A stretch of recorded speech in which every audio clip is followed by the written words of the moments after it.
Good morning, good afternoon, good evening, everybody. Welcome to this webinar. Thank you for joining us. We'll start in 1 more minute, right at 5:01. But thank you so much for joining us for this third session of the End User Subsidies Lab. Thank you.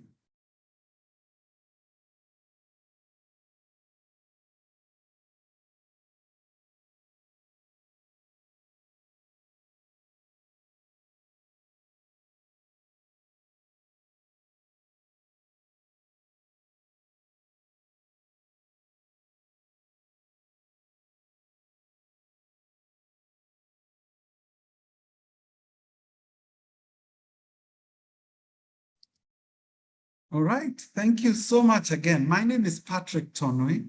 I head the Policy and Regional Strategy Division within GOGLA.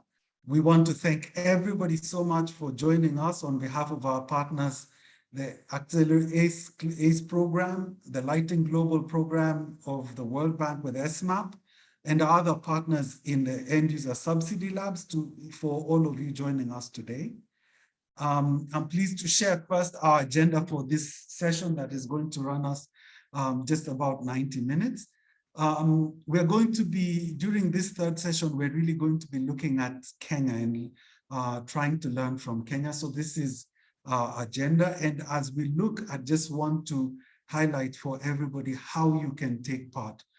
We are hosting this in a webinar format within Zoom, which means our participants will not be able to unmute yourselves. However, we would really like for you to participate. You should see that you'll be able to post questions in the Q&A session. There is also chats. So as we go through the program this afternoon, I'm really going to ask you, please, at any time, if a question comes up to your mind to a particular speaker or a general question, please do post it. We will be tracking that and we'll make sure that we respond to all your questions during the course of the event this afternoon. Please feel free to target your question to a particular panelist. You can also upvote another question that you see. And we want to also highlight that this session is being recorded and will be shared and available afterwards. If you have a problem in accessing this, you can also just ping us on the chat function and we'll be tracking those and handling that for you. So, welcome again to this third program of the End User Subsidies Lab. And as we start this conversation, I think let me set the context for you. I believe most of us are really part of the energy access community that's really working around realizing the SDG 7 goal and broader the public policy goal of making sure that everybody, no matter where they live, have access to modern energy, which is a key enabler for so much in life. However, we know from evidence that with the current pace that we are on, that we are not going to hit that target. And it's in this regard, some of the work that the partners have done identified that one of the big problems that is holding us from reaching the populations that's unserved is really around affordability and the ability of the communities to afford the products. And in that regard, public subsidies or public finance will be needed to bridge this gap. However, at the same time, we realize we don't know enough in this regard. And therefore, this is what the End User Subsidies Lab is about. It seeks to really promote the uptake carefully of well-informed end user subsidies that do not disrupt the market, but really help to build or make the market work in the long run and have it to be sustainable. When we look really at the development of the energy access picture, particularly over the last 10 years, we see two things, and we can look at it first from the end user side, but also from the industry side. When we look at the 10 years down, back in the market, we've seen that we started off with a lot of technology that had a lot of promise, but a lot of the technology in terms of how it needed to perform, what they designed to respond to the consumer needs were, the ability to produce them, what the cost and trying to achieve scale so that the prices was as affordable as possible were things that needed to happen. And over the last 10 years, we've seen growth and innovation in technology and design that has driven down costs. Customers as the industry has scaled to be able to sell hundreds of millions of products, more entrants and from both manufacturers as well as distributors. All of this has really helped to bring down the cost. On the end user side, we started out with a lot of questions from the end users about, does solar work? Do these technologies work? Will it meet their needs? And the willingness of the consumers to invest their hard-earned money to that wasn't there. But as these products proved themselves, and as the customers started to see that these products would actually be able to deliver a significant value to them in their households and in their quality of life, it's something that they've picked up as an aspirational product. We've seen also the evolution of the ability for these products to generate either savings from replacement of kerosene or generating income. And all this has really contributed to the willingness of the consumers to afford. But where we find ourselves today is really around this gap, that even though we've come so far, we are still not going to be able to reach millions of people. Latest data said from this year was, if we don't do something different, we are going to see about 600 million people left behind. So where does the End User Subsidy Lab come in? Obviously, we recognize that the pillars to realize universal energy access include making sure that there remains an enabling policy, legal, regulatory environment, and a broader business environment. We need to activate the finance that's needed both for industry to be able to manufacture their products, scale and offer their products, as well as for the end user consumer to be able to borrow money if they cannot afford the products upfront in cash. Then lastly is also the issue around funding to be able to make the markets and activate the different markets is another thing that we need to be able to come in line. But then the last thing to be able to bridge this gap is the opportunity or the need and the role for the end user subsidies, particularly to reach the most poor, those who live in the hardest to reach places, who just cannot, need to be reached and need to be served, but cannot afford the products. So what is the idea around the End User Subsidy Lab? We're trying to work through the End User Subsidy Lab to build expertise and knowledge, both in the sector, but also primarily in the adoption, use, and design of subsidies programs that are sustainable to reach everybody. We want to promote and exchange learning. And that's why in the first webinar, we looked at Rwanda and the Pro-Poor program. In the second one, we looked at the experience in Bangladesh under the IDCOL program. And today we are looking at the experiences in Kenya. We also want to look at developing effective subsidy projects to pilot and test out and validate. And then in the long run, try and mainstream end user subsidies into the energy access programs across different countries. The activities that the End User Subsidy Lab is going to be undertaking, one is the development and continuing to populate the knowledge hub. You can see the link to where that knowledge hub sits currently within the Google website. And there you'll find the recordings of the previous webinars. We want to create a pipeline of ready to fund rollout projects. And this is some of the work that partners like SMAP are going to be leading on. And lastly, to enable transformative thought leadership. And this is part of what this work and these webinars are doing. So I think we really want to encourage you to participate, to enjoy, to actively put in your contribution, share your thoughts and learning, ask questions, and really push us as we think through this process to get the best result possible that help all of us to realize our targets of making sure we leave no one behind. At this point in time, I'm going to invite our first speaker for this webinar this afternoon, who is Lawrence Sentongo with Energy for Impact to present. He's a senior program manager for East Africa under working on renewable energy and micro and small enterprise development. And he's been a key role in the design and the implementation of the subsidy program in Kenya. Lawrence, I'm going to stop sharing my screen and I'm going to allow you to share your screen. Welcome, Lawrence.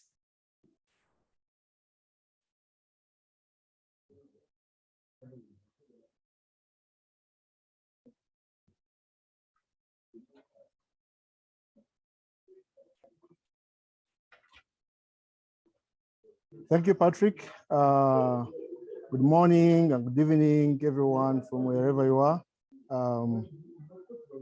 Thanks for the introduction, Patrick. As indicated, I'm a senior program manager with Energy for Impact, and this afternoon we shall be looking at basically the overview of the project. We look at also the sustainability pillars of this project, and also try to explore the cash transfer payment system within this project, as well as give a glimpse of the project implementation activities undertaken and the key results and lessons learned, and some of the challenges faced as we're going through the project.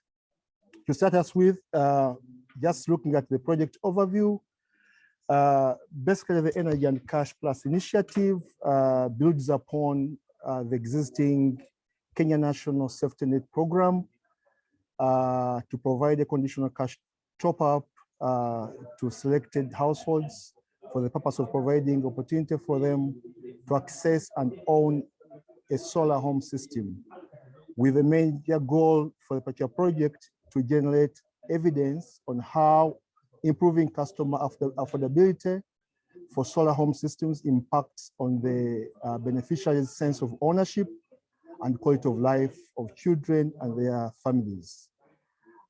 At the same time, the project also looks at the opportunity for the beneficiaries to access and own a solar home system in ways that do not distort the market.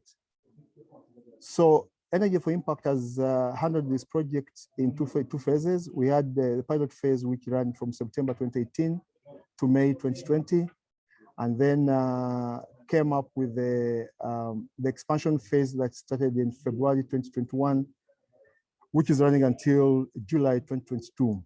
And major focus area are two counties of KILIFI and Garissa. The major key objectives are threefold. One is to develop a sustainable energy markets and increase penetration of the solutions to the most vulnerable households, and to increase the children's study hours with aim of improving school performance, and as well as providing technical assistance and skills transfer to the county governments to enable them implement similar projects in the future. When it comes to the design, the Mwangaza Mashinani, as locally known in Kenya, which is loosely translated as light for the marginalized areas, launched with the aim of enabling access to off-grid energy to the most vulnerable household. In this model, it presents a conditional cash transfer to specified population segments that include the orphans, the disabled, the elderly people who are part of the government of Kenya's national safety net program, to receive support under which they can purchase a solar home system. In the pilot phase, we piloted it with the 1,600 beneficiaries, and in the expansion phase, it was scaled up to 3,500 beneficiaries. When it comes to the administration of this program, Energy for Impact is the project manager for the program, and working alongside a number of solar home companies to monitor the repayment and give feedback to the program manager to follow up on subsequent payrolls preparations. What I could also indicate probably in the pilot phase, the cash disbursed to beneficiaries by the different financial service providers, which were contracted by the government of Kenya's Social Assistance Unit. Basically, we did not have any direct situations whereby the beneficiaries could easily access that. But in the expansion phase, what happened was the cash now was being transferred to beneficiaries via Safaricom on the instructions of UNICEF to the individual M-Pesa accounts. In the administration itself, the donor and the project manager handle the reconciliation payment of the payments, and at the end of it all, the donor will call out the M&E of the project itself.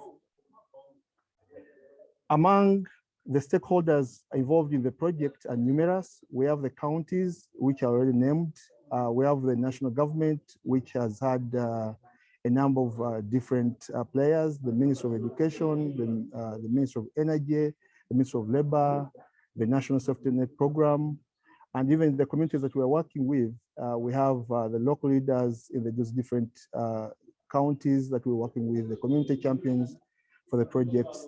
We have the beneficiary welfare committees and the beneficiary households themselves, of course.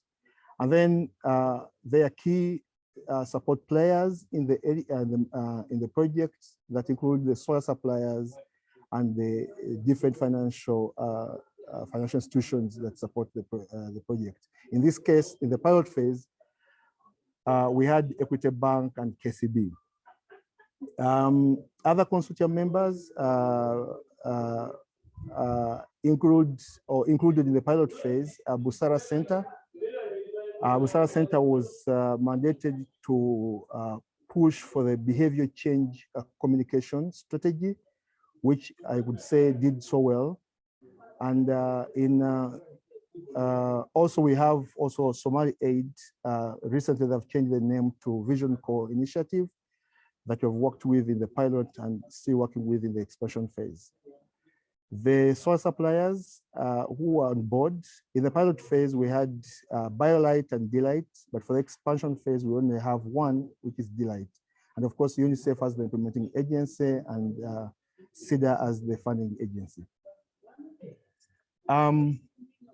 Among the beneficiary selection criteria, we had a criteria of as long as you are enrolled on the Kenya National Safety Net Program, that was first ticket to get involved into the program. And also we had other areas to look at, looking at the household which is being served in the undeserved areas, households with the children that are below 16 years, households, an household should at least have a girl, and households with a member who had like severe disabilities or chronic illnesses, all female-headed or child-headed households, which are common in the areas that we're operating in, and also households which are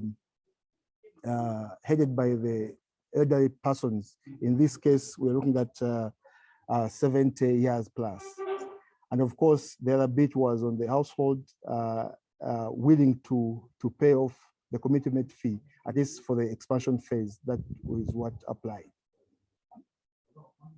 When it comes to the project governance, we've had even now a steering committee that was that is chaired by the Ministry of Energy, and we have other ministries there, as I indicated before, basically to give support to the national and county governments to engage and explore partnerships with other renewable energy stakeholders. Below that, we have also the project manager, the Energy for Impact, that works closely with the project technical working group. In the technical working group, we have CIDA, UNICEF, that have direct oversight of the workings of the project. And the project manager also works with the county technical working group. Both, of course, we have two technical working groups in both counties, in KILIFI and in Garissa. And then those technical working groups are also supported by the beneficiary welfare committees that majorly guide in the selection of the beneficiaries, and follow up on the repayments and aid with the behavior change communication activities in those counties. Among the sustainable key pillars that the project has threefold. We've had on the community level, we've had the community leaders, we have the community champions that are instrumental in engaging communities, creating awareness and promoting positive behavior change to ensure that at least the payments and ownership of these devices are fully accomplished. And then we've had key supporting players that include the solar suppliers, we include the financial institutions, and of course the private sector, as well as the national and county governments that have been instrumental since the pilot phase of this project. When it comes to the selection of the systems that go out to the communities, we had to look at a number of areas to consider. One of them was these devices should at least have at least 3 lights. And with the 2 major solar companies that we've worked with, all met the criteria. And we had to ensure that these systems are PEGO enabled to allow the payments in installments, and systems can be disabled if the payment is not made. Of course, the issue of lighting global approval was key from the onset, as well as the product warranties and after sales service for these projects. I will explore a little bit of the cash payment system, especially on the pilot phase, how the payment, the cash transfer payment worked. Cash was dispensed by UNICEF to the participating financial institutions, that is Equity and KCB. And then on the instructions of UNICEF, transfers were made from the banks to the individual beneficiary accounts, after which it was the mandate of the beneficiaries now to make the payments to the solar companies at the end of the day to own the product, and also make sure that the payments, they make the payments to the home, to the solar suppliers. So the payments were basically on a bi-monthly basis, which we referred to in the project as the payment cycles. And different phases have had different payment cycles, as I'll explain in the coming few slides. However, it's worth noting that during the pilot phase, there were no payments to the suppliers directly. However, there was a cash guarantee which was in place that covered at least 85% of the outstanding value in case the beneficiary is defaulted. So at least that enticed the solar home suppliers to push for the fulfillment of the project itself. Just a little bit of overview of the payment. A number of activities happened in there because we had to make sure that the enrollment master role file that we've held, we're able to get, since the project is anchored on the operations of the Government of Kenya program, we had to get a list of beneficiaries from the database of the social assistance unit of the government, and as well as get data from the financial institutions where they hold these accounts from, and at the same time secure information from the solar suppliers, so that at least we make a comparison and ensure that the list is up to date. And then we had to undergo the payroll preparation, of which that also took some time. And then we had to, as the project managers, Energy for Impact, had to share it with UNICEF for approval and cross-checking, after which the payments are authorized by UNICEF via the the participating financial institutions to effect the payments to the beneficiaries, and then as E4I, as solar suppliers, and the beneficiary welfare committees on ground had to support the implementation of this process. And of course, at the end of it all, there was reconciliations of this after the payments are being made, and of course, kind of the process goes back. So you would find that the process itself was taking quite some time. The data collection and up to like payroll preparation almost took almost a month to handle. And of course, also the payment itself took almost another month. And of course, also the reconciliation bit could take between 2 to 3 weeks. So it was a tedious, or it is a tedious kind of exercise. From the pilot phase, the payment distribution was handled in such a way that all the cash paid to the suppliers passed through the hands of the beneficiary. So what happened was the beneficiary had to contribute a fee of $2.4, and then also the donor made an upfront payment of $8. And then at the end of it all, the payments were distributed into 6 installments of $20 each made by the beneficiaries after receiving the funds from the donor. So this went on like that until the closure of the project. For the expansion phase, the payment design has been modified a bit to address some of the delays that are caused by the government program, such that the financial institutions have been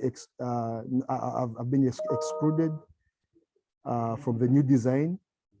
Funds now are being disbursed through the M-Pesa of the beneficiary account directly from UNICEF. And this time around, an upfront payment of close to $45 is made directly by the donor to the Delight, who are the sole device supplier for this case. And then payments are done in 3 consecutive months. Though the first installment is only $12, the other 2 come to $46 for until the payments are fully made. And this process is ongoing as per now. When it comes to the project implementation, there are quite a number of activities that are happening. I will try to summarize these activities, which fall from targeting, whereby we're talking about the process of basically identifying the potential beneficiaries in those 2 counties, and then we carry out the outreach that is sensitizing the potential beneficiaries on the project, on the benefits of the solar home systems, and then we undertake the enrollment. The enrollment is basically talking about registering officially registering for the project. And then we're talking about the distribution as well, whereby this is talking about the actual installing of the devices to the different locations in all the counties. After which we engage into the behavioral change communication drive to ensure that at least the beneficiaries comply and ensure that the community is also engaged in to ensure that at least they know how the product can be of benefit to them and why they should stick to that and not go back to the traditional ways. And then, of course, the repayment bit, of which this time around, it's up to the beneficiary to make sure that the repayments are made to the solar home suppliers but it's upon the different players, stakeholders running the project to ensure that follow-ups are being made with the beneficiaries to ensure that these repayments are made. Then it comes to the maintenance a bit, whereby we know somewhere, somehow we get some faulty products. So we have to ensure that there is a mechanism that handles the maintenance of these devices and fix them whatever need be. And then, of course, as well as looking at the grievance management mechanism that we put in place, such that the beneficiaries are given a voice to air out and provide feedback to the project teams. And of course, we have the monitoring and evaluation on the side of what is happening in the different activities undertaken in the project. Some of the pictures you see there are some on the first one, the market building session, are some of the areas that you would see activities that are taking place in the different locations where we are operating. And the other one is that took place in the first pilot phase when we are selecting the beneficiaries with all the acquired solar devices. When it comes to data collection, the data is basically collected from various sources, majorly 4 sources from the beneficiaries, where we get lots of information from, and then the suppliers have provided us with lots of information on the feedback they have obtained along the way, and of course the micro entrepreneurs and the financial institutions. And that happened especially in the pilot phase. For the expansion phase, we would expect also to collect some data from the mobile network operator that we're dealing with, that is Safaricom. So continuous data collection goes on, and we do lots of regular reporting to different stakeholders on a monthly, on a quarterly, and of course we would expect also to provide final reports at the end of it all. I would like to highlight a few project key results. Because we've got the next presenter, please, if you can take 1 more minute to finish. Right. I'll just give a little bit of the highlights of the target here. In the pilot phase, we're able to hit 1,669 of the target that we were able to handle.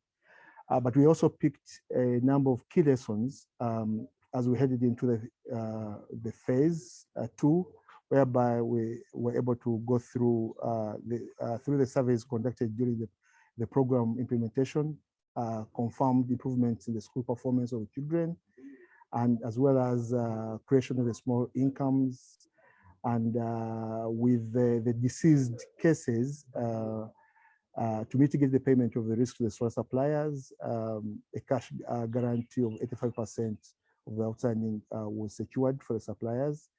Nonetheless, as I summarize this, we've had a number of challenges faced in there, and one of them is on the issue of governance, whereby lack of the national ownership on the side of government, whereby the project had thought that the National Project Steering Committee was to be chaired by the Minister of Energy to provide oversight and advice to the county government. However, there were delays in resolving the chairmanship agenda, and the minister failed to hold on to the meeting. But this, UNICEF has taken it up and it's being handled. On the issue of repayment mechanisms, the payment delays due to the payment mechanisms, the projects had been designed, some of the households, the top-up payments to the households to be paid on a bi-monthly basis at the same time as a regular government program cash transfer payments, and for the household to use these to make the pay-go payments to the suppliers. As a result, unpredictable delays in the government payment process has led to the delays in the payments. Nonetheless, this we have eliminated this, and I think I will take it from there. Thank you. Okay. Lawrence, I really hate to cut you off because I think there'll be a lot of questions and we can pick this up in the Q&A. But I'd like to invite Mr. Lawrence Bayer, who is an energy officer within KILIFI County, which is one of the beneficiaries, to share with us their experience during the program. Wilfred, I'm going to share your presentation, and please go ahead and unmute yourself.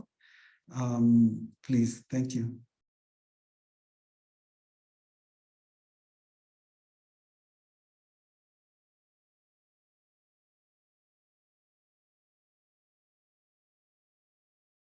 Wilfred?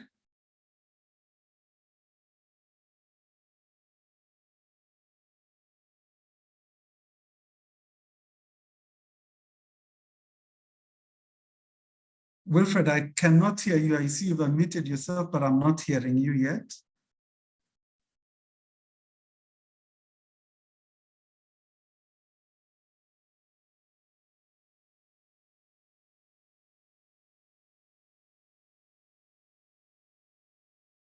Okay. So while we fix the connection problem from Wilfred, I'm going to, do you want to try unmuting yourself? Let's just see if this works. If not, I'm going to request Christine. Yes. Can you hear me? Yes, Wilfred, please proceed. Thank you. And thank you, everyone. You have 7 minutes. 7 minutes, huh? Yes, yes. My name is Wilfred Bayer, the Director of Energy KILIFI County Government. And I'll be presenting on behalf of the County Government of KILIFI, Department of Lands, Energy, Housing, Physical Planning and Urban Development. Receive greetings from Waziri, Maureen Mwangaza, and the Chief Officer, Dr. James Nguzo. Without speaking much, I think we will proceed to slides 10, where we had agreed to pick from slides 10 and we move forward. But basically, electrification is one of the mandates of the county governments, which we are working out to ensure that every household in KILIFI County is connected with electricity. That could be from the electricity grid or through the use of solar home systems. And the Mwangaza Mashinani project is riding on the mandate of the county, and that's why the county government has given full support to this project. So the phase 1, I think Lawrence has given the highlights on that, on the starting period, which was 2018 to 2020. Then we had the target household, which was around 750. Then we had the aspect of the sub-counties, the areas which this project was supposed to cover. The county government, in our energy planning framework, we had to give a highlight of those areas that are more off-grid. That is the areas that are less connected with electricity. And that's why we settled for Ganze and Magarini based on that criteria. We had the control group in Kaloleni, which when you check on the rate of electrification, we have Magarini and Ganze, which are less electrified, followed by Kaloleni. The solar suppliers, we had D-Light and the BioLight, where we had a total units deployed, which is around 1162, and the repayment stands at 70%. The expansion phase, which runs between 2021 to 2022, the overall target is 3,500, and we have 1,750 for KILIFI. And the sub-counties that we are looking is Ganze, Magarini, and Kaloleni, where we had extra addition of the locations and sub-locations on the areas to be covered. The next slide. Success stories in KILIFI County project.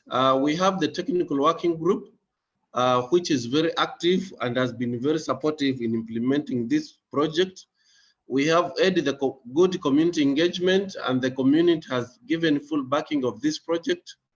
The solar suppliers have been very active and very engageful with the people. We have the chiefs and the community champions, and the supportive financial institutions like KCB and the Equity Bank. And the community response has been very positive in whatever we do. The next slide. Benefits of the project. We have increased access to electricity, improved education, entertainment, health, security, productivity.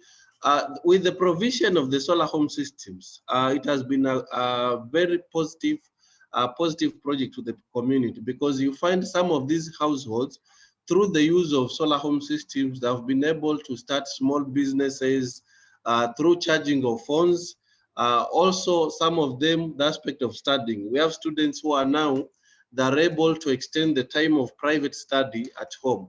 And that's why you are seeing these are positive impacts in the education sector and also the health sector, because with the use of solar home systems, we have been able to eliminate the use of kerosene lamps, which emit a lot of smoke. And as per the government programs, we are targeting to eliminate the use of kerosene lamps by the year 2022, which this project is riding within the plans that both the county government and the national government have.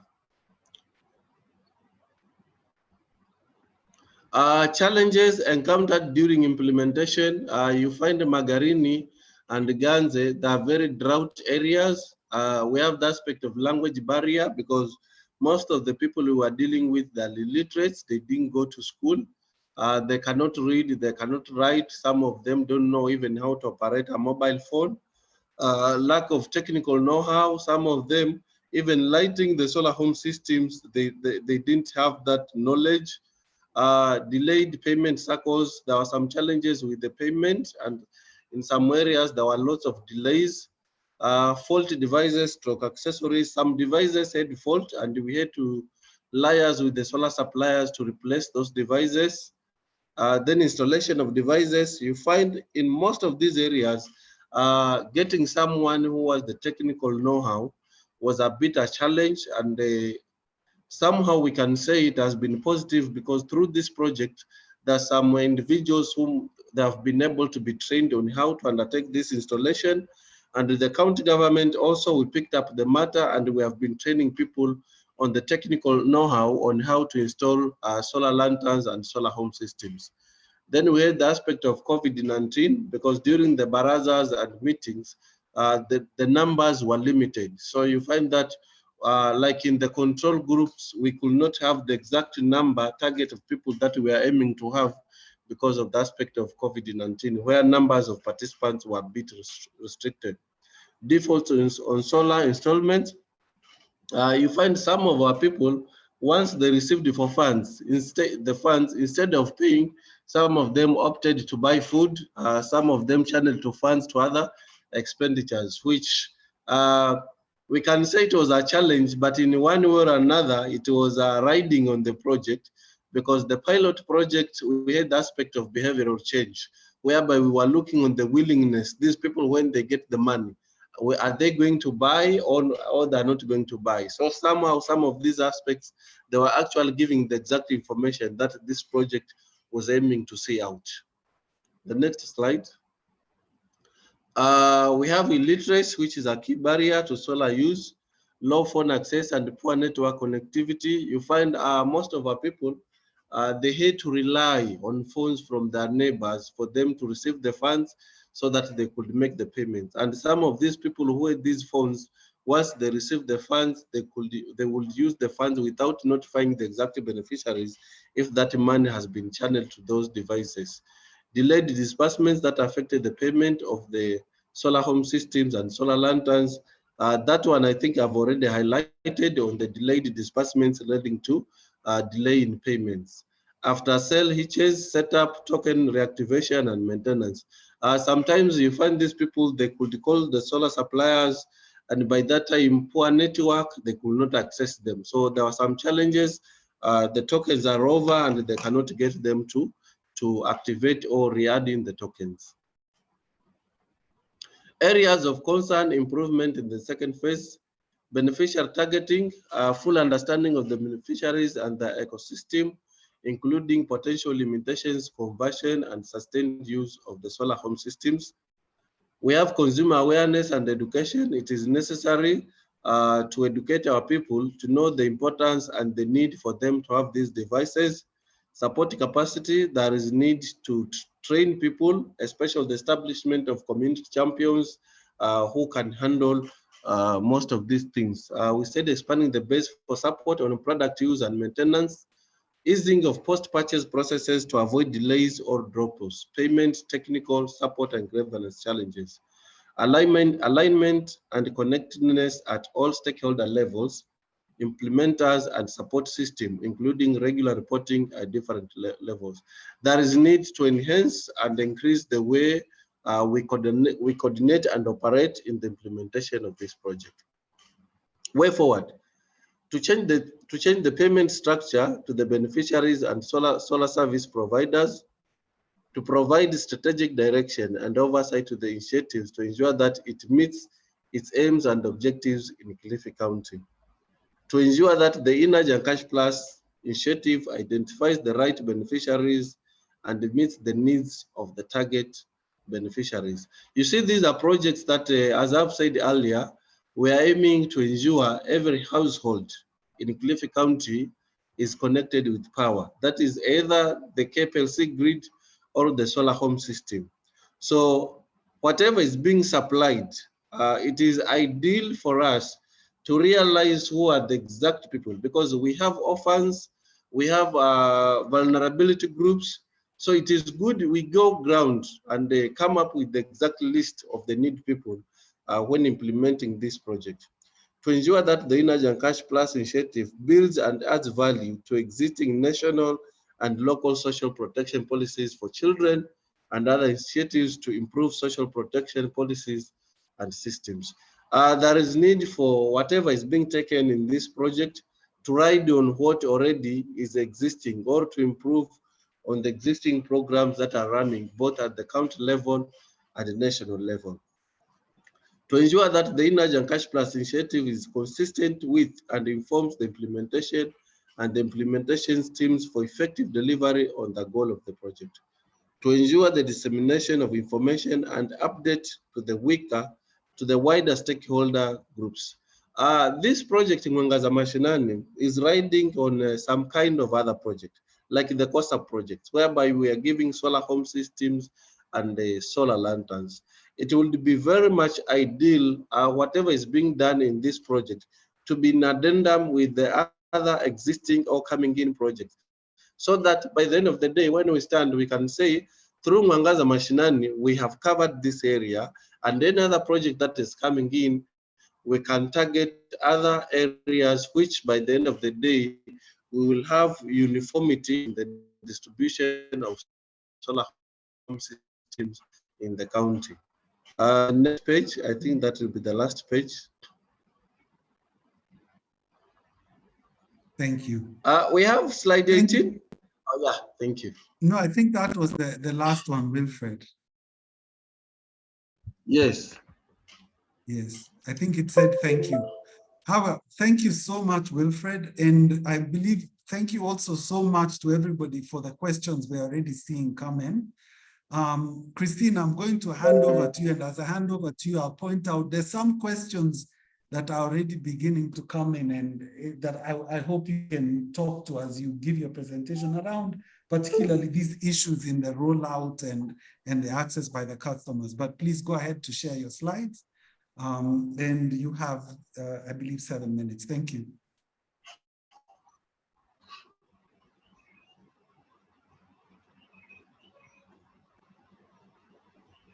All right. Good morning. Good evening, everyone. Thank you for having me. And I receive regards from Delight, global and Kenyan team. So allow me to begin. Why the initiative, who is Delight and why we chose to participate in this initiative. I trust my presentation is visible to all. So Delight is a global leader in solar powered solutions for people without access to reliable electricity. So Delight is in about 72 countries of the world, partly vertically. What that means basically directly, with offices and operations offices, and in other countries through integrated partnerships. So what Delight envisions is basically a future where all people are, empowered to enjoy the freedom and quality of life that comes with access to reliable and affordable off-grid light. So the aim is basically to increase solar energy savings and protect against rising utility costs that come with such fossil fuels. So the social impact strategy is measured across 4 areas of well-being. First being financial freedom, productivity freedom, productivity gains, and environmental health. So the current social plan that Delight basically has is reaching 1 billion lives by 2030. And currently, as of end of last month, we had reached 125 million lives. So we are on track to achieving this social plan, the impact plan.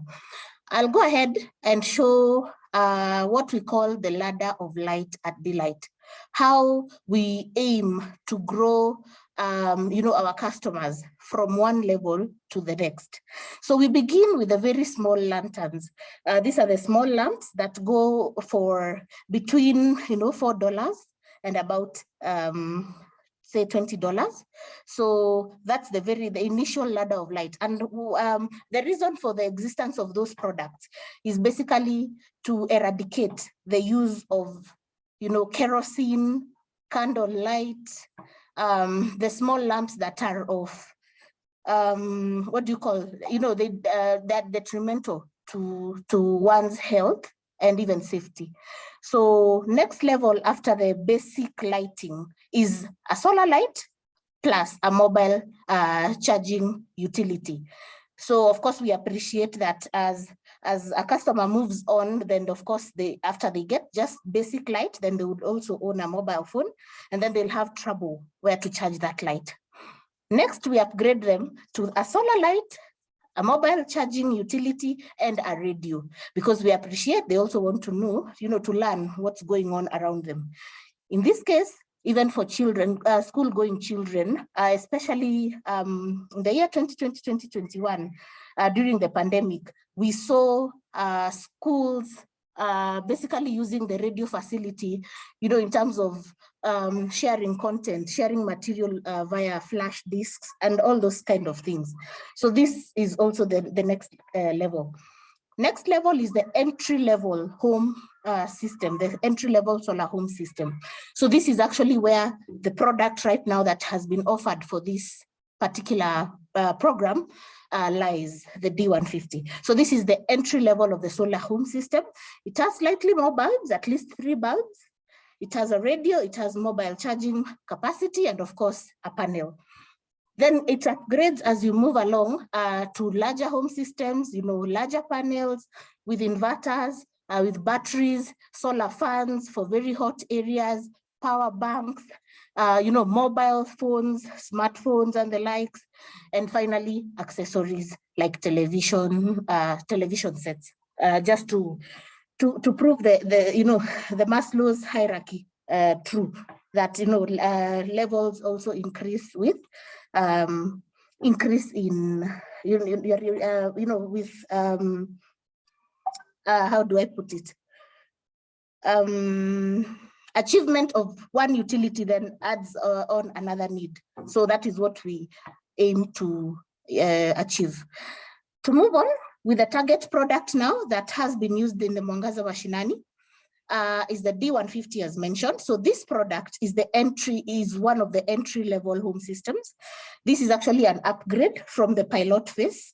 This was considered specifically for this program because of the kind of target market that we are looking at in both KILIFI and Garissa. So number one, the product basically is targeted for persons who lead simple lives and they have an unsteady source of income.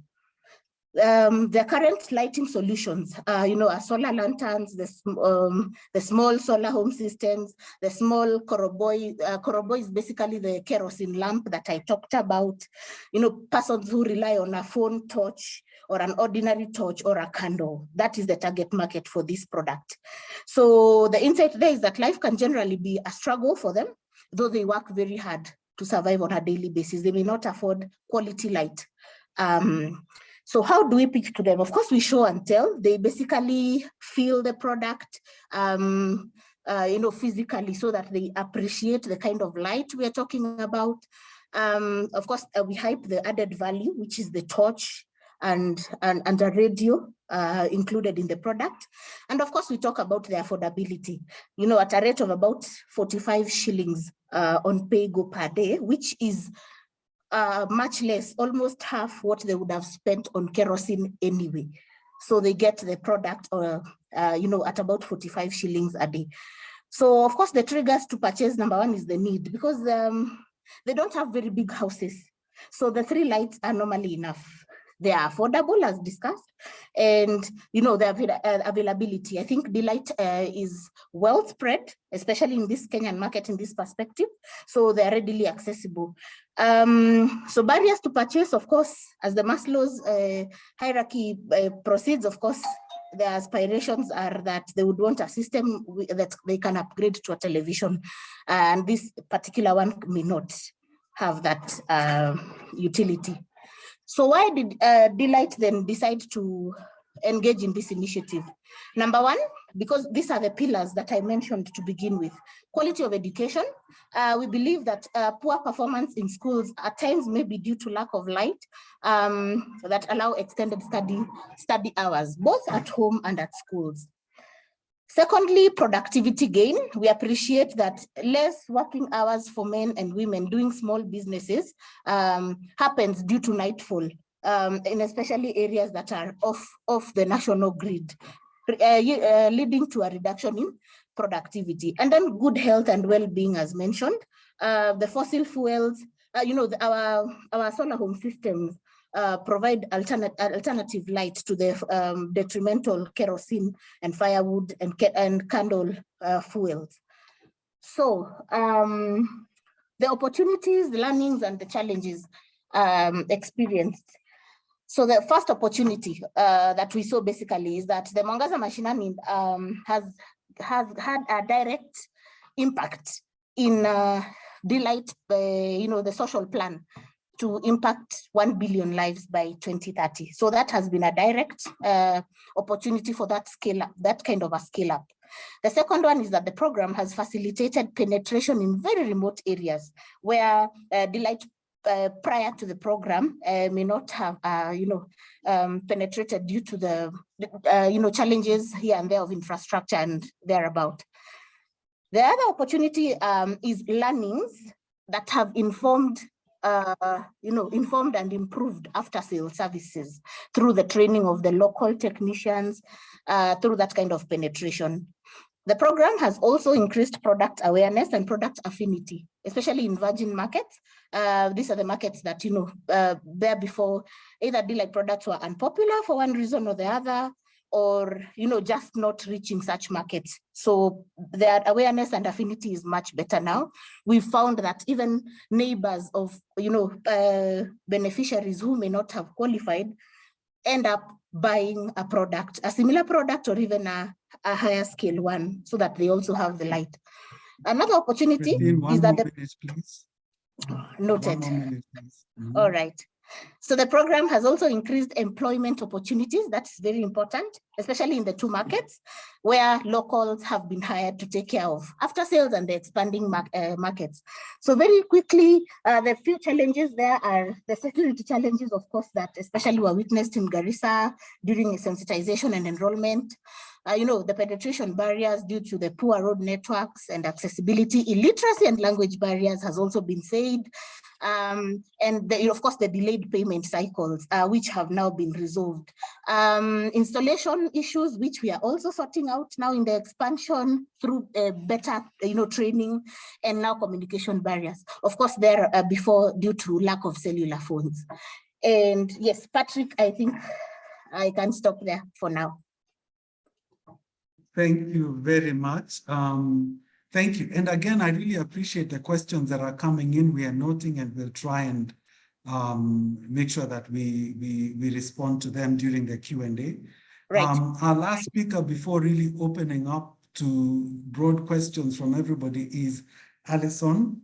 So with Mercycorp. So Christine, please stop sharing your screen, and then Alison can share. Alison, and I think anything you can do to save us a little time so that we can get to the Q&A would be highly appreciated. Sure Please thing. go ahead. All right, let me make sure I hopefully share this appropriately. Okay. Thank you. I think we can see it. Great. Okay, there we are. So first of all, I just want to say I'm so excited to be here with you all. I feel like I'm the lucky interloper. In my day-to-day work, I work with Mercycorp's technical support unit, and I support our teams that are working on market systems development, as well as our cash transfer programming. So it's actually a little bit of odd bedfellows here, but it makes this discussion very rich and interesting to be able to be a part of. And I think the other thing that I just want to say is that I think I've learned so much from all of the panelists here, and I really love the ambition of the project that's been set out here. So just to take us quickly through, I'm going to start by thinking just a little bit of sustainability. I'm here to talk about the role of cash and cash transfers in all of this. And I want to start a little bit with the why do we focus on that. And so I'm going to actually start with my market systems hat on. And just listening to the presentations here, we're talking about how to serve hundreds of millions of people with off-grid solar systems who would be unable to afford it on their own. And that means that there are a variety of functions in the market that currently are getting done or not getting done, and who donors or others are paying for or not paying for. And so you can see inherently in the design of what the other panelists have presented here and what Lawrence shared, that we were looking at a little bit of, in the future, who could be doing this and who could be paying for this. And that accounts for a lot of things that I know are probably on the day-to-day minds of you all here, that have to do with looking at the products themselves and the distribution of those, and maintenance and marketing and that customer awareness, as well as this idea of thinking about who's going to be paying for it. And if we're talking about groups that are going to always require some sort of subsidy or a full subsidy, naturally we start thinking about what does that mean for government social protection systems, and what could potentially the role of long-run cash transfer schemes be playing in all of this. Because we're short on time, I'm just going to skip quickly through this next slide, but this is just an example of this tool around who does and who pays in the current and the future. This is from a completely different sector, looking at technical vocational institutes. But it's this idea that we're looking at where governments are currently paying and where donors are currently paying, and where we are doing, where the private sector is doing, and what that might look like in the future. The thing that's interesting here is that when you're using a tool like this, it's also important to think realistically, right? So we have this long run vision of government safety nets and cash transfer programs being able to subsidize end users over the long run. But in the interim, what's actually going to be feasible for us to work on? So the rest of my presentation, I'm going to zoom in on this piece around cash and actually focus specifically a little bit on just a couple of insights related to social protection and social safety nets. And I've been watching the questions coming through in the chat box, and a lot of them have to do with the subsidy mechanism, the payment schedule, and these types of things. And I think it makes a lot of sense that everyone's asking these questions, because this gets into the nitty-gritty of uptake. So one thing that I'll comment on is that this scheme was implemented as a conditional cash transfer. And I think that there's something really interesting in this 70% repayment rate. If you look at that as a loan default, it doesn't look very good. But if you look at it from the perspective of willingness to pay, as Wilfred was talking about, and if you look at it as a free product and the interest in a free product of people who otherwise wouldn't be able to pay, it doesn't look so bad that people were willing to go, that they took cash that was given to them and that they could have actually spent however they wanted, and they still decided to continue to invest in this solar system that they had signed up for. So it's interesting that depending on which way you look at it, these cash transfer mechanisms can be seen as either struggling or succeeding. The other thing that I'll highlight related to that is there's a lot of research about how to implement cash transfer schemes and what leads to what types of investments by those who receive them. One thing is related to lump sum versus smaller payments. So I think that there's an interesting conversation to be had there around pay-as-you-go schemes that are saying, okay, you receive smaller increments versus when you receive cash in larger lump sums. People tend to have a little bit more control over their decision making and make larger investments. So I think that that's an area that I would love to see further research and exploration around pay-as-you-go schemes and what that might look like in the context of this fully subsidized model, where people are getting cash, but they're still making that decision to spend their cash on their solar units.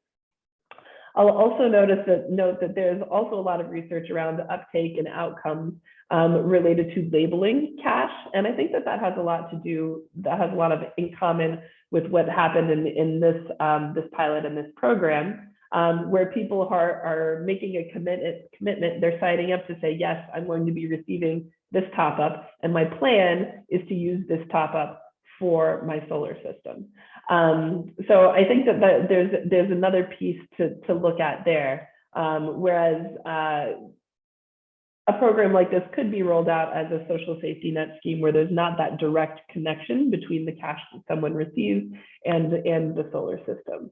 So I think that there's also some behavioral opportunities there as well. What I want to take just a couple of minutes to talk about is just what does it look like when we're looking at integration with social protection schemes. So I'm coming at this from a very different perspective, looking at it from actually what some of the humanitarian cash community has learned. And I'm going to talk a little bit about one example in Iraq. But as we think about sustainability, I just want to note, we're talking here in this case about a Kenyan opportunity, about this program in the Kenyan context. And we're talking about really these state-led, expanding and mature types of social safety net systems.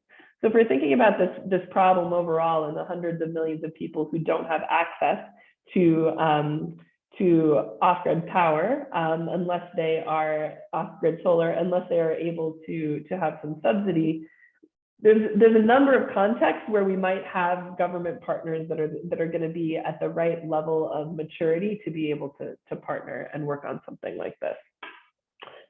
In one case, I'll say that Mercy Corps is a part of a program, a consortium called the Cash and Livelihoods Consortium of Iraq. And this is a program that actually distributes multi-purpose or unconditional cash assistance. And it's got it's been operating since 2015, has reached over 500,000 people, and has had a budget of hundreds of millions of dollars. So in collaboration with the World Bank and the government of Iraq, this multi-NGO platform has been working on integrating, particularly on the data side, and then looking at how to collaborate directly with the government in transitioning humanitarian cash transfers to a government safety net. So it's a little bit of a different example here, but there are some lessons that have come out of this specific example, which is one of the first examples that we have of NGOs really working on integrating at scale on a government social safety net and social protection system. And what we learned here that there are a few key components. First of all, the one I just mentioned, getting to scale is really important. So this project that we're talking about here has focused in one area of Kenya, but Lawrence mentioned this challenge of coordinating with the national government. Some of these programs can get easier once you're working with the entities that can reach scale. Convening power. In the case of the Iraq example, there was a strong partnership with the World Bank. I think UNICEF and the World Bank are great partners in that regard. Having that donor support and buy-in, I think, is really important.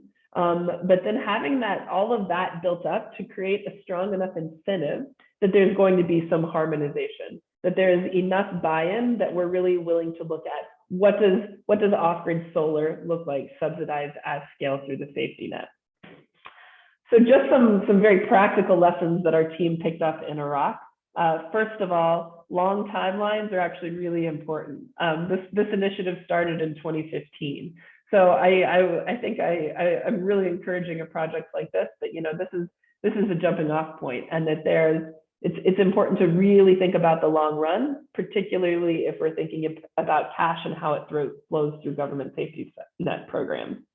Trust building and information sharing are critical. I know from talking with Lawrence that it's, you know, there's that list that Energy for Impact took on around data management. And I think that that's really critical to understand and to recognize that context of information sharing is actually a resource and a function that someone needs to be willing to pay for and do over the long run. Quality of funding matters. So we really need to think about these long run timelines and consistent funding if we're looking at topping up government safety net programs. I think I mentioned this, government support is essential. I'll also note that data protection standards and regulations are going to differ by context. We haven't dug too much into this issue. In this case, we were dealing with a government list, but we could think about a future in which an organization like Energy for Impact didn't need to be involved, and it could be the private sector and government working together.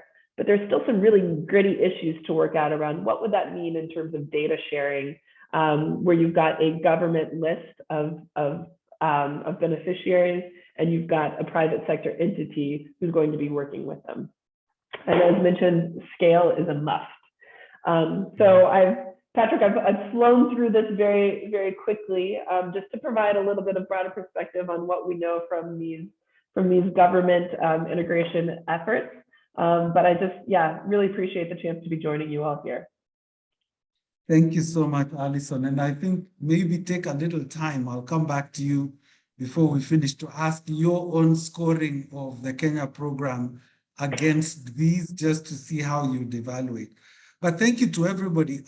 If you don't mind, if you stop sharing your screen, I would like to please bring it back now to the questions that everybody's asked. Thank you so much for the level of interest and the questions that we've seen in the program. And I know they go to a number of areas. And I'll give it maybe first to Lawrence and also to Wilfred. I think we've seen a number of questions that really speak to the design of the program. One is the location selection and the why into that. Number two is around the level of support, how that was arrived at. And then it looks like there were changes that you've described from the pilot phase to the afterwards, where the numbers changed. And I think I've seen one question that usually between the pilot and the implementation, it would go down, but it went up. And so really around that, and then also on the target list. So maybe if I can open, Lawrence, can we start with you if you can respond to some of those questions? Yeah, thanks, Patrick. I think I've tried also to respond to the individual, I think to the different participants that have posed the questions. But I think on the why KILIFI, why Garissa, one, we were riding through the government program, and the major criteria for this was Garissa and KILIFI, one of the poorest counties that there were in the Juma program. And it was one of the decisions that was taken, and given the fact that the energy access levels were also on the lower side in those counties, and that's why it was chosen. Just remind me on the other question, was it the numbers? Number, the 70%. So first is in terms of the proportion of the contribution versus what the beneficiaries were expected to pay. And there's also a question around what the 30% that I think did not finish making their payments. Yeah, let me start with the last one. The 30% that could not complete the payments were basically associated with a number of issues. One was on, of course, some of the beneficiaries passed on. Others, this is more specific to Garissa County, whereby the nomadic kind of lifestyle of some of the beneficiaries that had benefited from accessing the program went away, and by the time the payments were being made, they could not even access and make the payment. So the solar home suppliers had to switch off some of these gadgets. The other issue I think was I need to figure out now, but I've put it. I know I've put it down on paper there. That's the third question there. So it was the target list, but maybe let me bring in Wilfred. Wilfred, do you have any comments to add on this?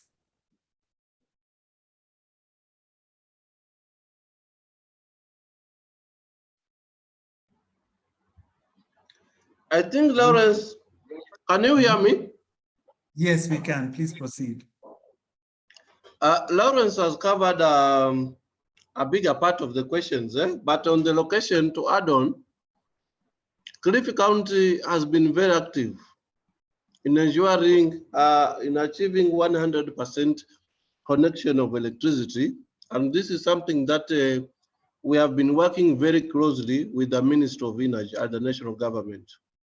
So having a pilot project on the energy sector, I can say KILIFI County was like a guarantee that this project will have maximum support from the government, and its success was something that can be foreseen.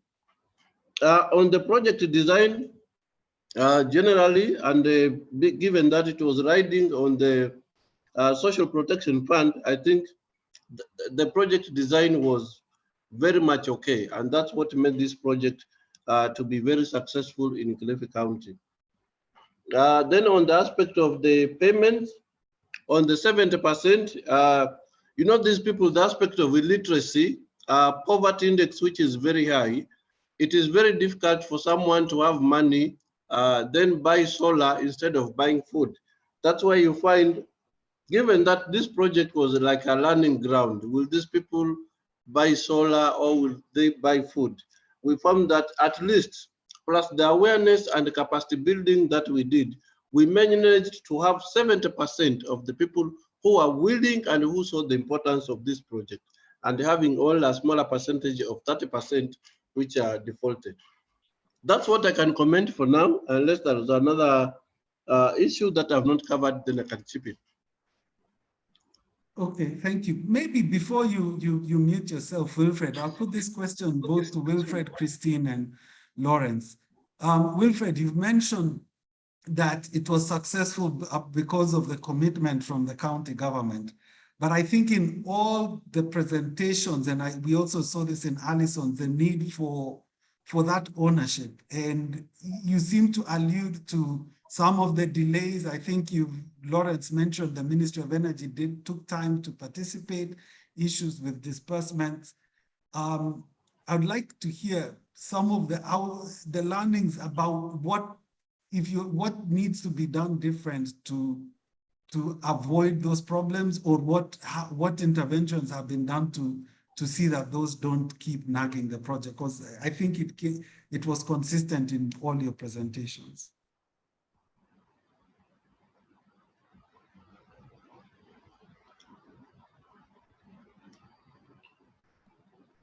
I think Wilfred or Lawrence? Yeah, I think for me, or from my side, I think this issue, we've discussed it at length, I think with the donor, with the implementing agency, UNICEF, and we thought, yes, whereas the county government is committed, the county governments are committed into the projects, that bit of the government on top getting involved fully, I think was lacking. And from the project implementations side, we had tasked UNICEF to take it up with them and then engage them further, of which this was, I think, done and will still continue being done. And we're yet to see better results, at least in the expansion phase. But I think it is important that the national government on top gets into fully into the implementation. And again, I think guide us and maybe the consortium team members as especially on it's so different areas that they need to address.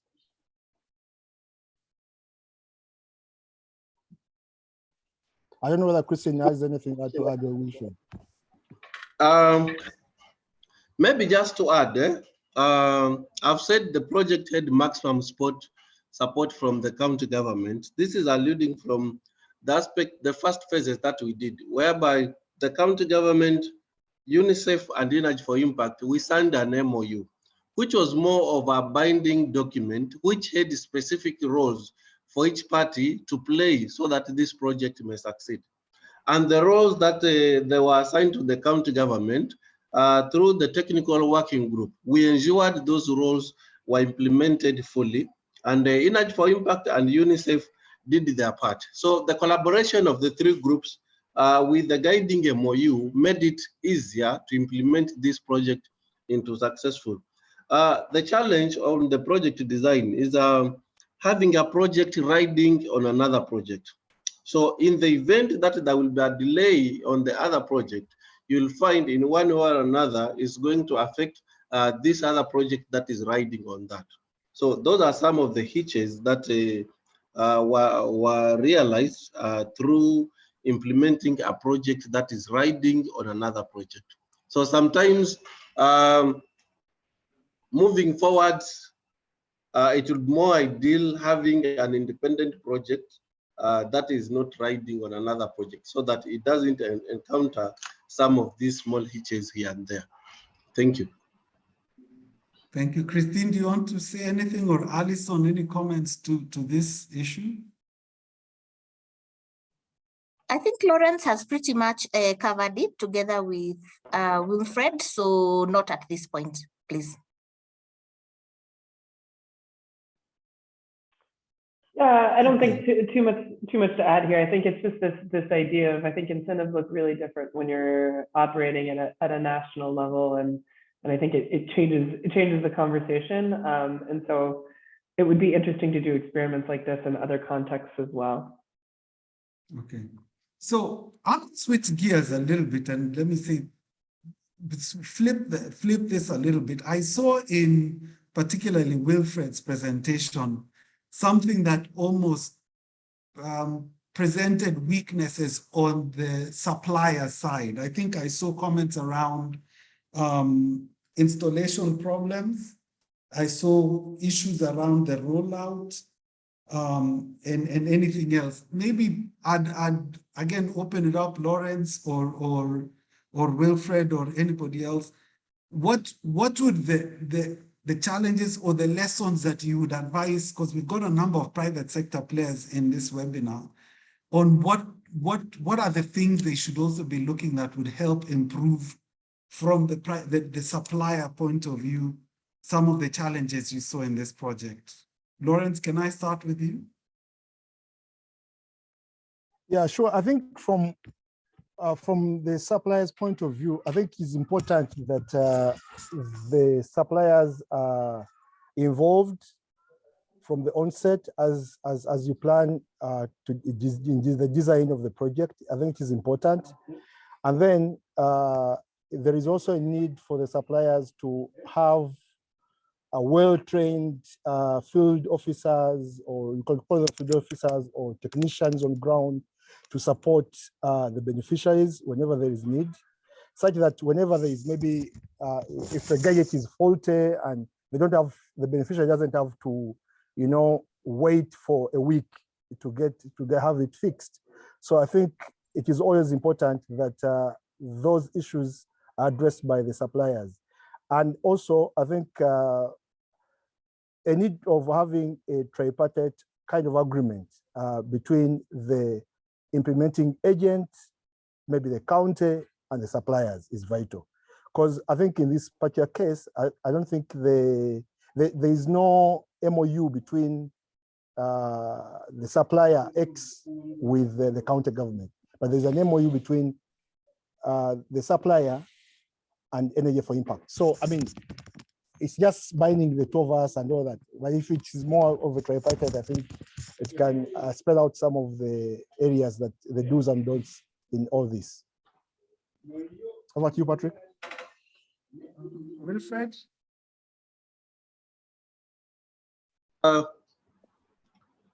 I think Lawrence has said it more of it all, but when you check on the presentations, there was the challenge of tokens, whereby you find sometimes the customer is willing to buy or is able to buy tokens, but then he cannot access the suppliers.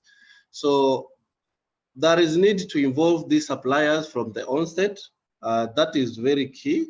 And also a close understanding between the supplier and the households, because the reason as to why we are giving these devices is to assist these households or communities to have access to lighting, so that if it's children, they can have ample time to study. If it's business, people can have that time to do businesses, or if it's charging phones. So if you find these devices are going to go off for 1 week or 2 weeks, it is a disadvantage to the supplier because there is delay in payment, and also it's a disadvantage to the household because that means this device does not give the usefulness that is intended for. So from the supplier point of view, I think it is key that they get involved from the word go, and they have a close understanding, communication with the household beneficiaries. Thank you. Thank you. So I'm going to go to Christine, and as I do that, I note we have about 3 minutes left. So Christine, maybe if you can just reflect on this and share your final thoughts, and then I'll go to my other speakers for their final thoughts. Christine? All right, Patrick, thank you. So yes, I have comments. And you also saw from my presentation that installation and it's, improper installation in itself was a challenge. So we have taken measures, especially in the expansion phase, together with, in consultation with Energy for Impact, on how we are going to resolve this. So the first thing is that on the first day of deployment, we will actually only train the BWCs on the ground before even we begin deployment on the initial troubleshooting issues, placement, or for example, of the base units, the batteries and the likes. So that was a challenge in the first one, but it was a learning as well. So we witnessed that, some beneficiaries actually placed, base units outside where it rained. So some actually blew up, which we replaced and trained. So this is going to be one key area. We've dedicated a full day in the before we deploy to train BWCs on the same. As we deploy, we'll also do the initial troubleshooting ourselves to all beneficiaries. Everyone who gets a unit will also get that initial troubleshooting. We'll show them, the customer care number, which is toll-free, where it is inscribed on the battery. We'll show them what to press if this error comes up. Basically we will give them all the initial troubleshooting issues that they can do themselves before they can even reach out to a BWC for assistance. Thirdly, we have deployed field technicians in numerous capacities across for KILIFI and Garissa. So these people will be readily available, and we will exchange contacts for these people with the BWCs, such that any household that has an issue, whatever issue it is, the field technician will actually walk to their home. This will be different. The beneficiary will not be asked to walk to the nearest regional service center. So that, we appreciate that transport could be a challenge because of the distances that are involved. So we made learnings from the pilot phase, yes, and we have taken those 3 measures. And we'll keep reviewing even as the deployment goes on, as we keep evaluating month on month. Back to you, Patrick. Thank you, Christine. Alison, final thoughts? I think I've gained a new excitement and energy for looking at subsidies in off-grid energy. So I just appreciate the chance to be a part of this conversation and reflecting on all of this.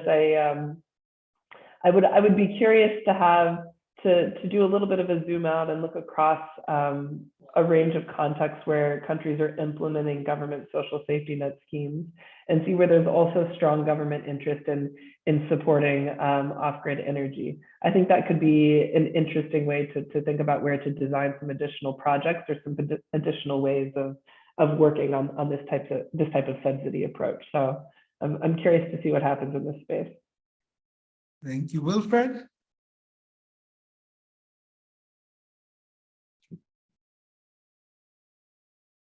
Patrick, Yes. tell me. Your final thoughts. I want to say thank you for the discussion, and what I can say for this project, just as I've given in my presentation, there is need for partners to be involved from the onset of this project, because some of the challenges that we had here and there, you realize that there is the aspect of financing at the community level, which this goes down to the aspect of capacity building. People who had no much information on this project, they didn't have clear objectives of the project, and what we were basically looking on was the aspect of finance. What am I getting out of this project? The finance. But the overall component and objective, the synergies that are coming out of this project, they were not clear. So having sensitization meetings and the capacity building to the communities or to the benefiting communities is key in realizing the overall goal of this project. Thank you. Thank you. And Lawrence, I'll give you the final word. Yeah, thanks, Patrick, and thanks to the team that has participated and all our participants that have joined us in this call. I think great lessons picked from the pilot phase, and we've made quite some changes in the expansion phase. I think Christine highlighted some of the measures that we have taken at the moment, and we hope we'll be getting better results in the expansion phase. And I would like to pick on some of the lessons that Addison has shared with us, just picking from the different perspectives and see how best we can improve in the future projects similar to this. Thanks so much. Thank you. And I think I want to thank everybody for joining us for this webinar this afternoon. And as we wrap up, I'll also point out that Gogla did publish a paper on around the design of demand-side subsidies early this year. And it's interesting that some of the challenges that were pointed out in complexity of the design, improving ease of the speed of payments, and a number of other things, target selection, are some of the issues that we noted, and it's clear that, or it's evident, some of that is still here. So I'd ask you, please do go back to the end user, the subsidies lab, look at the knowledge, materials, and learning.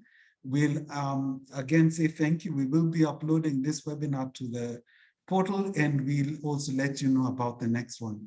As Shep has mentioned on the chat, if you have any questions, please do email us at Gogla, and we'd be glad. I'm sorry we weren't able to get to all the questions, but we'll try and follow up with everybody. Otherwise, thank you wherever you are. Have a good evening, have a good night, and have a good rest of the day for some of you in the US. But thank you and goodbye, everybody. Bye. Goodbye.